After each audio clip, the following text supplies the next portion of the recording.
Europe is called the Old World. However, it is not because the continent is older than the others. The reason for that name is cultural, not geological. Europe is renowned for its splendid capitals and rich culture. We take for granted the European blend of antique, medieval, and ultra-modern architecture. In fact, it's the result of 3,000 years of history. In the process, new cities, whole empires, and civilizations have appeared and vanished. We rarely think about our origins, so let's go back some 10 centuries and consider the circumstances. There was no Moscow back then, no Berlin, Prague, Amsterdam, Brussels, Warsaw, and none of the northern capitals. In the year Christ was born, only 9 of today's European capitals existed, and in 753 BC, Anno Urbis Conditiae, the year that Romulus founded the Eternal City, only 2 of today's capitals could be found on the map of Europe, Athens and Sofia. My name is Terry. I was born in London, but I've lived here for about a decade. I am a Sophian. Sofia is my city. This city's European atmosphere, its Mediterranean spirit makes me feel Celtic, Roman, Thracian, Hellenic. But above all, I feel cosmopolitan. Sofia is ancient, but it hasn't grown old. It's grown extremely wise, like the translation of its name from the Greek, God's wisdom.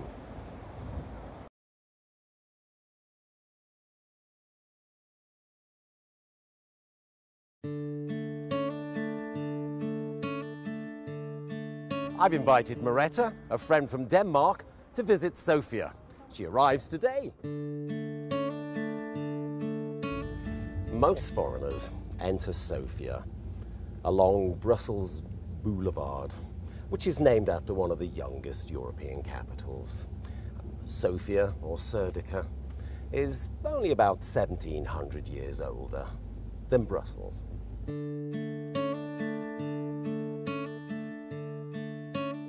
During the Neolithic period, 5,000 years ago, there used to exist 2 settlements in place of today's Sofia.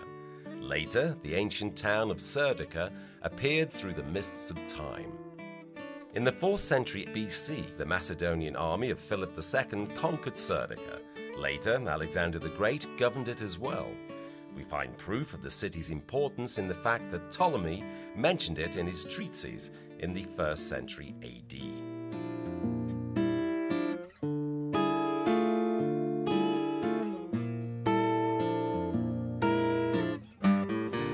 So, Serdica conformed to all the major requirements of a Roman city.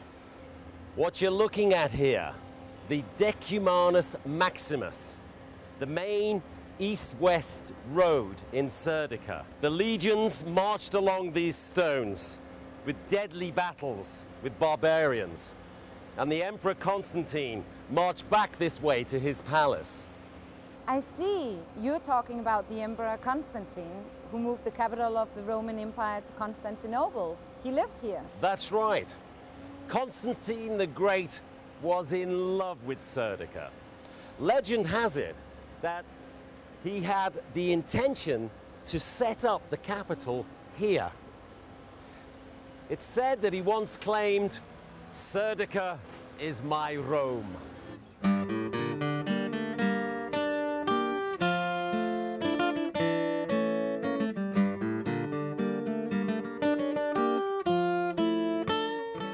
So, these are the remains of the old palace complex.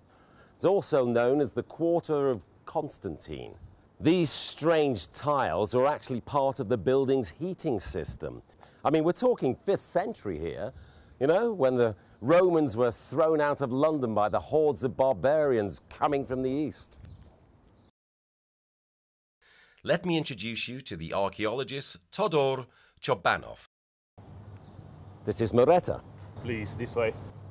Among the Roman emperors, Constantine was the most important for the development of Europe. In 313 AD, he issued the Edict of Milan, which stopped the persecution of Christians. Christianity became a recognized religion. Suddenly, the empire that had crucified Christ began spreading his religion. Constantine's favorite city became the seat of a bishop and one of the first cities in the world with Christian high officials. This is the oldest functioning church in Europe and one of the oldest in the world, the St. George Rotunda. It was already functioning in 326 AD when the Empress Helena founded and built a church on the Holy Sepulchre in Jerusalem. The church there was destroyed by the Muslims in 1009. The temple in Constantine's palace. It was built of red bricks at the beginning of the 4th century. There are 5 layers of frescoes preserved inside. The first one features images of flowers. It is a Byzantine layer from the 4th century. On top of it, there are 3 layers with Bulgarian frescoes. Angels from the 10th century form the Ascension of Jesus, from the 11th to the 12th century, and a Cathedral, portrait of a bishop from the 14th century. The 5th layer features Ottoman designs from the time when the temple was used as a mosque. In Sofia, the town plans from Roman times are preserved even today. The presidency building rises above Constantine's complex. Across the street is the building of the Council of Ministers. This remains the place where all power is concentrated. Next is Decumanus Maximus. Today, the main Roman road merges into the prestigious Bulgarian street, Vitosha. And where now stands the imposing Court of Justice building, there used to be the Roman Forum. Up until the 9th century, Serdica remained Roman or Byzantine. The Byzantine Empire is a literary concept. It was first used in Europe in the 16th century to denote the Eastern Roman Empire. Serdica first became a Bulgarian city in 809, during the rule of Khan Krum, and was renamed Sredets. It was from the Bulgarian lands that the most popular pre-Christian cult started, the cult of the horseman, widely spread during the rule of the Roman Severan dynasty. It was during the Severan reign that the fall of the Roman Empire began. These emperors laid the foundations of the future bureaucratic military and monarchy, which replaced the Roman Republic. The horseman is a symbol of substituting the polytheism of antiquity for the cult of one image, one cult, one emperor. Now these votive tablets, they're found all over the Roman Empire, from Britain to Syria. But here, archaeologists found massive numbers of them in a very limited area, which means the cult originated here.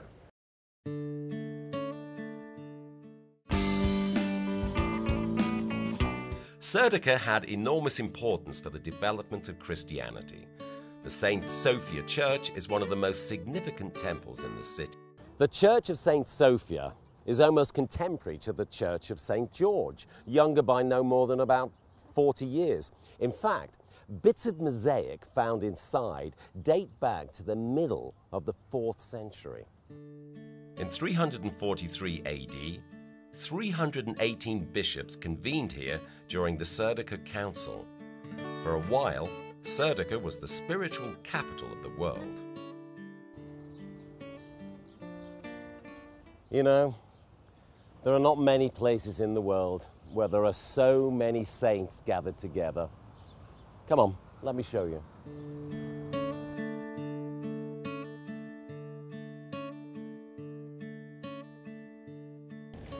So, Father, what did the Serdica Council mean to the development of Christianity? The initial intention was to hold an ecumenical council here, where the hostile bishops of the East and the West would reconcile. But it didn't happen that way. During the Serdica Council, the first version of the Nicene Creed was ratified. The construction of the church lasted 1,600 years. Today's appearance dates back to the rule of Justinian the Great. the last emperor to rule over the whole of the Roman Empire. I believe there is a crypt below, and I've heard that archaeologists keep uncovering new sepulchres and catacombs. During the Serdica Council, the bishops exculpated Saint Athanasius the Great, who had previously been dethroned as Bishop of Alexandria. Most probably the church was initially intended as a cemetery, but during the Second Bulgarian Kingdom, it received the status of a bishop's cathedral. With respect to architecture, it resembles the St. Alexander Nevsky Cathedral. Which is where we're going next.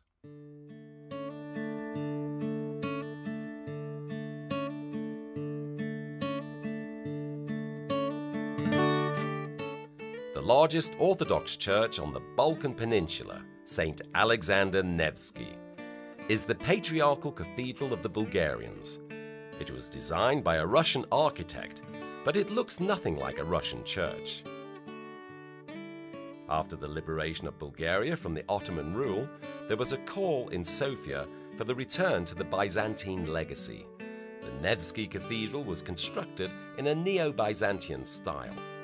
The central dome and the bell tower dome are slated with pure gold. A rich collection of priceless icons are kept in the crypt. The cathedral itself is constructed with extremely expensive materials of the highest quality: Italian marble, onyx from Brazil, and alabaster. So the dome here is 45 meters high, and if you look around the sides, you can see that the gold lettering is actually the Lord's Prayer. Yeah, and it's possible to have up to 5,000 people gathered in this space. And here is the Bulgarian Tsar's thrones, and this one is the Patriarch's throne over here. It is interesting to know that no Bulgarian monarch has ever used the thrones, although Bulgaria has had 3 Tsars in its modern history. The first one, Ferdinand, was the grandson of the last French king, Louis Philippe. It was during Ferdinand's rule that the cathedral was built. He was forced to abdicate after World War I, and the church was inaugurated 2 years later.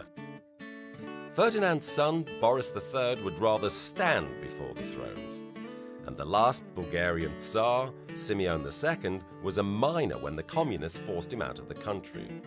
The church choir of Alexander Nevsky was where Boris Christos' amazing career started. He is often called the greatest basso profundo of the second half of the 20th century. The bell tower is 53 meters high. There are 12 bells altogether, the largest weighing 12 tons and the smallest 10 kilograms. The bell's combined weight is 23 tons. They were cast in Moscow and later transported to Bulgaria. From here you can see all of downtown Sofia, the parliament, the monument of the Russian Emperor Alexander II, who led the Russian troops during the war for the liberation of Bulgaria, the Bulgarian Academy of Science. Further, you can see the domes of the Black Mosque, which is now the Sveti Sedmo-Chislenitsi Church. The majority of the old churches in Sofia functioned as mosques during the Ottoman period. Sveti Sedmo-Chislenitsi, however, was built as a mosque and was converted into an Orthodox church as late as the beginning of the 20th century. Excavations uncovered remains of an Asclepius temple from the Roman times. Remnants of an early Christian church were also uncovered in the foundations. Later, the Turks built their mosque on top of them. They left it when they lost Sofia. For a while, the building was used as a prison, leading to its colloquial name, the Black Mosque.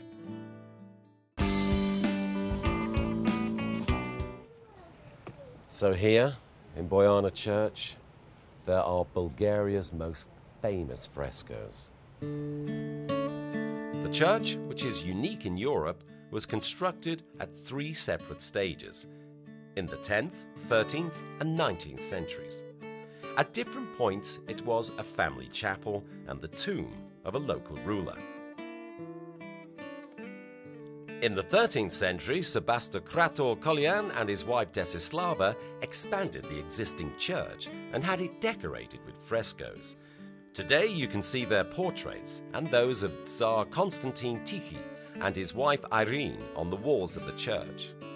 Art historians claim that the Bojana church frescoes are portents of the European Renaissance.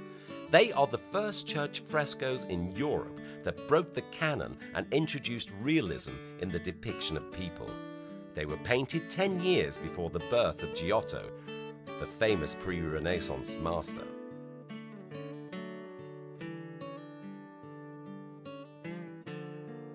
Well, we're going to the peak of Vitosha, and it's called Cherny Vruk, and it's the same height as Mount Olympus. All European capitals are either by the sea or have a river running through them. Sofia is unique because it's situated at the foot of a mountain, Vitosha. It reminds me a lot about the Holmenkollen in Oslo, but this is much bigger. Now, this hut here is called an Aleko. It's actually named after the famous Bulgarian writer Aleko Konstantinov. And he was the man responsible for starting organized tourism here in Bulgaria at the end of the 19th century.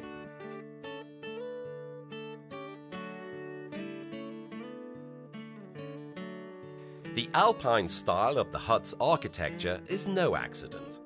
Many of the Bulgarian intellectuals studied at the most prestigious universities in Switzerland, France, Austria and Germany. On their return to Bulgaria, they wanted to transfer the spirit of Western Europe here. This is visible in the appearance of Sofia at the beginning of the 20th century.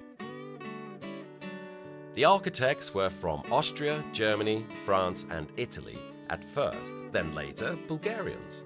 They created the unique look of the city, especially the combination with the Byzantine shapes of the Orthodox churches.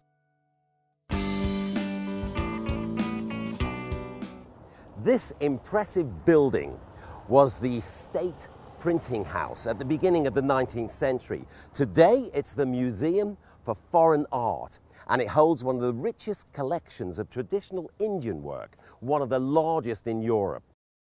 The military club was one of the most imposing buildings in Sofia before World War II. It was a place where officers gathered together, where they brought their wives or companions, and grand Vienna balls were organized here. In the 1930s, the legendary Russian opera singer Fyodor Shaliapin sang on the stage of the Grand Hall. But speaking of opera, Rainer Kabayevanska and Nikolai Gayurov's international careers also started in Sofia. The Bulgarian Academy of Science, an elegant building for the guardians of knowledge. The academy is older than the modern Bulgarian state. It was established in 1869. Not as a result of the whim of a monarch, the usual case in Europe, but by a group of enthusiasts from the sciences and arts. Sofia University. St. Clement Ohridsky is the oldest higher education institution in Bulgaria.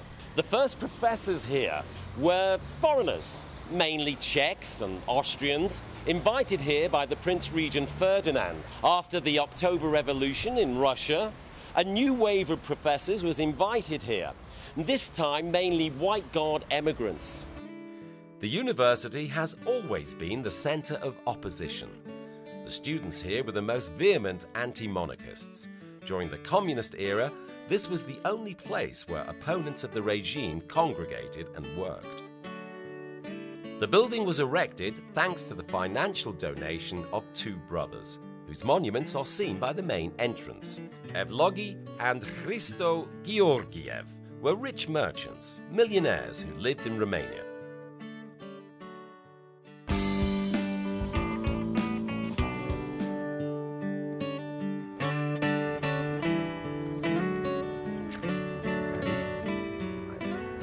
Unique new Byzantine style of some of public buildings in the center of the Sofia is an excellent example of combining modernity with the legacy of the antiquity and the Middle Age.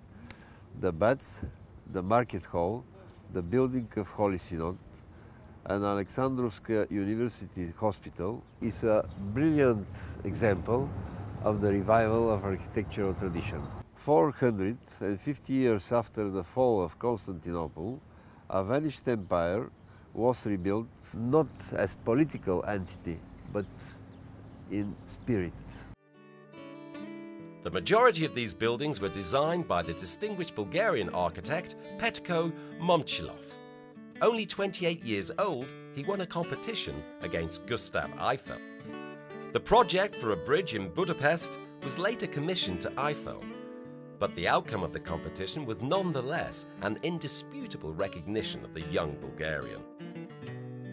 In the very heart of Sofia is the so-called Square of Tolerance. Within less than 300 meters, you can see temples from 4 of the world's major religions. Across the street from the market hall is the Banyabashi Mosque. It was built in the 16th century and was designed by the prominent Ottoman architect Mimar Sinan, the architect of the famous Selimiye Mosque in Odrin and the Suleiman Mosque in Istanbul. This is the Sophia Synagogue. It's the 3rd largest in Europe after the ones in Budapest and Amsterdam. It was built using the design of the Vienna Synagogue. Unfortunately, the original temple was destroyed by Nazi troops. The Catholic Cathedral of St. Joseph. It's a new building, but it's located in the place of the old cathedral, which was destroyed during the World War II bombings. Pope John Paul II personally laid the cornerstone of the new cathedral in 2002.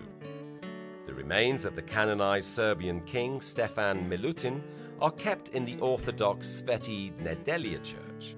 The body of the saint is preserved intact, and every year the priests of the church dress him in a new set of clothes. They cut the old clothes into little pieces and give them to the believers as sacramentals. Sofia remained Roman even after the fall of Rome, Byzantine after the fall of the Byzantine Empire. The city preserved the spirit of the vanished civilizations, even after the metropolises were gone, after the empires were no more. The Church of St. Sophia in Istanbul was turned into a mosque. The descendants of the ancient Hellenes and Romans in Constantinople were gradually assimilated by the aggressive Ottoman culture, but St. Sophia was preserved here. The people here adapted more easily. They retained the legacies from antiquity in the Middle Ages and managed to extract the best from every conqueror. And this continued for over 3,000 years. The city never ceased thriving, even for a day. Its progress was never interrupted. Rome has 2 histories, as Rome of the Caesars and Rome of the Popes. Constantinople was once the capital of the Vasilius, later of the Sultans, without any continuity between them. Sofia, on the other hand, is at the same time a city of Thracians, of Caesars, of Vasilius, of Sultans, of Tsars, and of the modern world. Everyone leaves their mark here, building upon the previous heritage without destroying it. This is the National Theatre. It's one of the most brilliant examples of European architecture. It was designed by Austrian architects, and it's been thoroughly reconstructed twice. You know, it looked quite similar to the theatres in Zagreb and Graz. That's right. The Viennese architects, Fellner and Helmer, they created some of the most impressive operas and theatre houses in the whole of Central Europe. Come on, let me introduce you to my colleague. Yeah.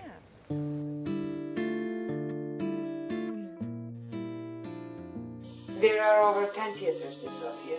In Theatrical and Film Academy, we study Stanislavski's system, but we often break the canon.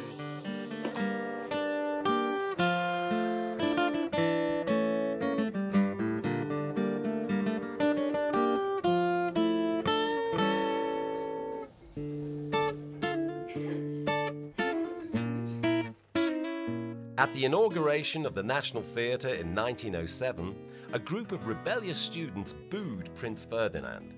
As a result, the government was overthrown and the university was closed for a year. Now for something more recent. The National Palace of Culture is really impressive with its proportions and potential to host various events. More steel was used for its construction than for the Eiffel Tower. The palace has 13 halls, and the largest one, Hall 1, has 5,000 seats and excellent acoustics. The National Palace of Culture was erected for the commemoration of the 1300th anniversary of the founding of the Bulgarian state. Sofia's motto is "Growing without aging," and it is quite true. Even as a spiritual capital of the old world, Sofia is not old. It is ancient, which is quite different. In an area of several square kilometers, the whole of Europe is represented, and the whole of European history from antiquity to the present day.